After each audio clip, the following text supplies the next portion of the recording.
Hi, I'm Elizabeth Thompson. I'm a professor at Ohio University and a scholar of early America. And today I'm going to be talking about an early American captivity narrative in order to suggest how it can help us understand the book of Exodus. Captivity narratives are accounts of captives or slaves that culminate in achieving freedom either through being ransomed or escaping from one's captors. These narratives are inspired by spiritual autobiography, which often begin with the recognition and confession of one's sins, of having been separated from God, going through some kind of transformative experience as a result of deprivations or some kind of ordeal one experiences as a result of the sins, and then leading from transformation to redemption, to salvation.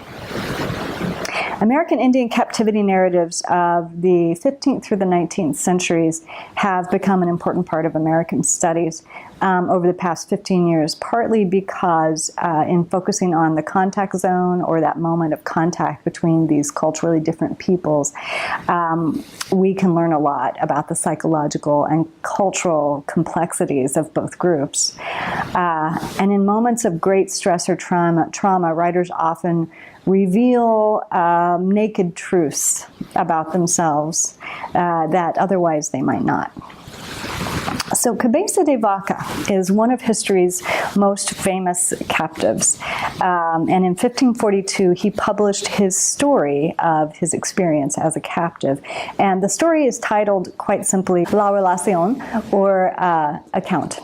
He was a 16th century Spanish conquistador, and a singularly unsuccessful one because even before the departure of the expedition for which he served as the treasurer, it began to have some serious problems. From a hurricane in Cuba to severe food shortages to a weak and ineffectual leader, this expedition encountered one problem after another. Many months after leaving Cuba for the Florida coast to begin their exploration, Cabeza de Vaca and about 80 men on rickety rafts that they had assembled on the Florida shore crash onto the shores of present-day Galveston, Texas. And this becomes the point of first contact with the Karankawa Indians, and scholars believe that this was the first European contact for these Indians. Cabeza de Vaca shortly thereafter becomes a captive or a slave of these native people and various other groups. And he spends then the next 8 years trying to get back to present-day Mexico, what was then called New Spain. He was one of 3 men out of an initial 600 men who miraculously survived this expedition and returned home to tell his tale. Yet significantly, it is only after he loses his identity as a Spanish conquistador that he is able to gain the natives' trusts and solicit their aid in returning home. I'd like to suggest that we can think of Cabeza de Vaca's journey home, and perhaps similarly the Israelites' journey out of bondage in Egypt, as a literalization of the inward journey he undergoes, in which he transcends his ego, his sense of self, and as a result attains freedom. And so in other words, he must lose himself in order to find himself. Captivity means immediate and usually traumatic immersion in an alien community, which has the potential of radically breaking down walls between self and others and revealing the artifice of roles and identity, of revealing a more authentic self, which can lead to authentic connection with another.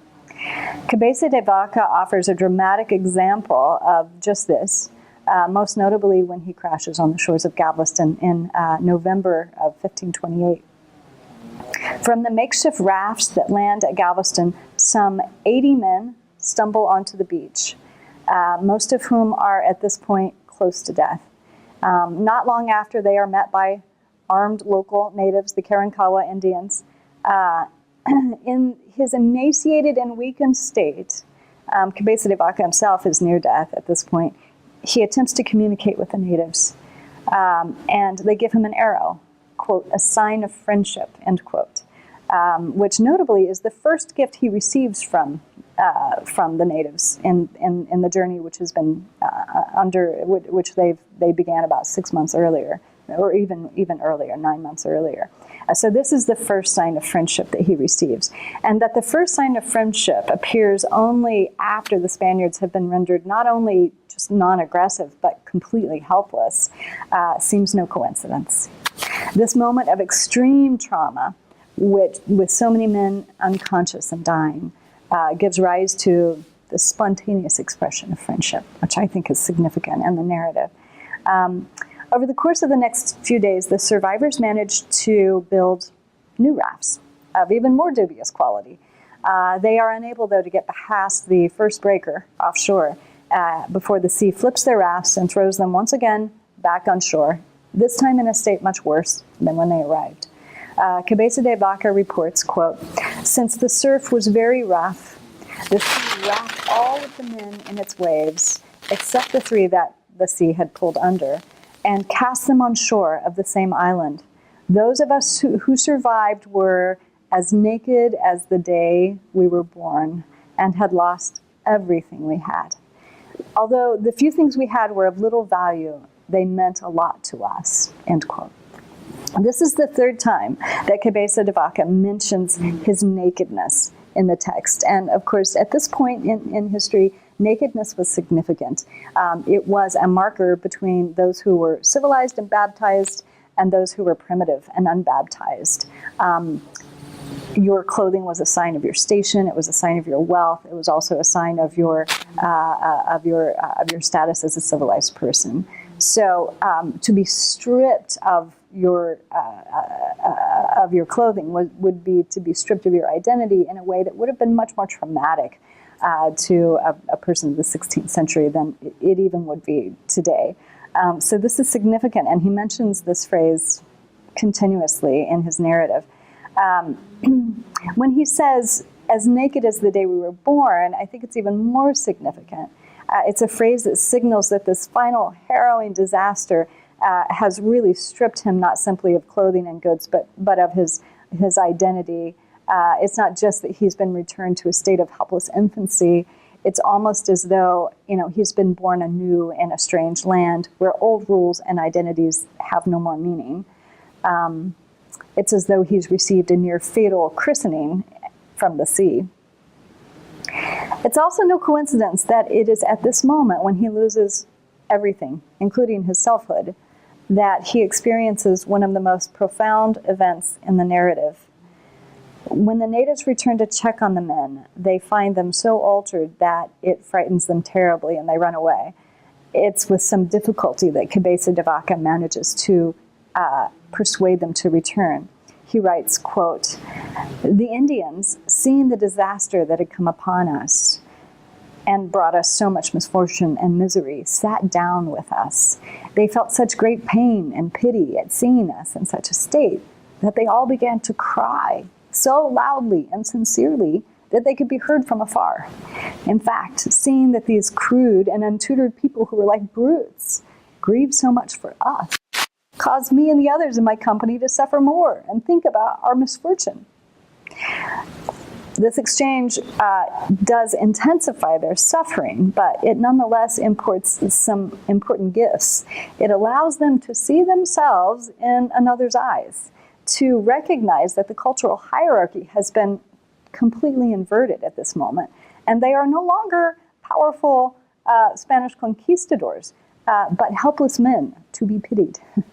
This awareness is reflected in his word choice as he draws this tension between the reputations of natives, crude, untutored, brutes, and the reality of their personhood, which is apparently marked by empathy, compassion, generosity,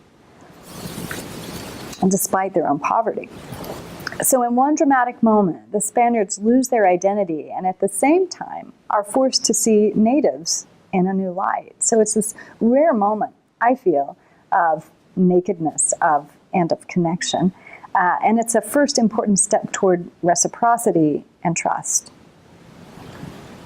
Trauma and healing.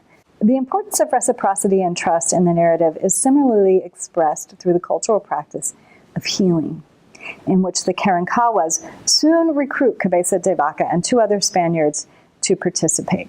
Cabeza de Vaca reports that after they had recovered somewhat, the Indians made it clear to them that they must work for their food and to support their place in the community. And since they have no other skills, they must become healers.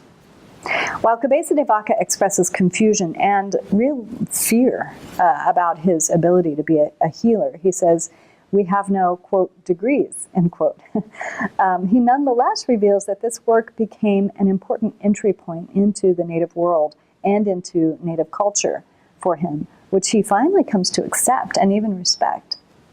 For example, he learns how to cauterize wounds from the Indians and reports, quote, "I tried it and found that it gave good results," end quote.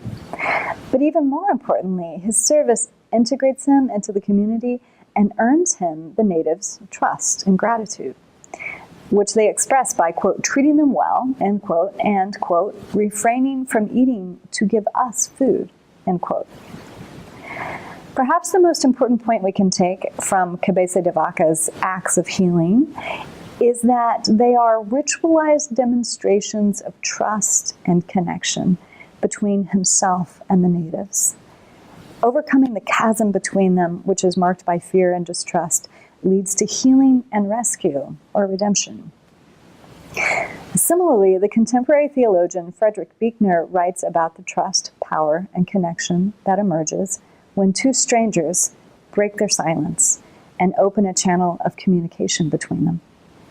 Quote, "2 lives hidden behind faces, divided by fathoms of empty space, wrapped round in silence, which one of them breaks. Then, with maybe some word that in one way or another means, know me, know me. Something that never was before comes into being, as the other replies, and something is made manifest. For the first time, the shape of another becomes at least partly visible, and a healing becomes possible." So I like this. I like this quote from Buechner in connection with Cabeza de Vaca. I think it really dramatizes this connection between healing and overcoming the fear of another. Buechner here uses the word healing to convey bridging a chasm, which he characterizes as a creative act.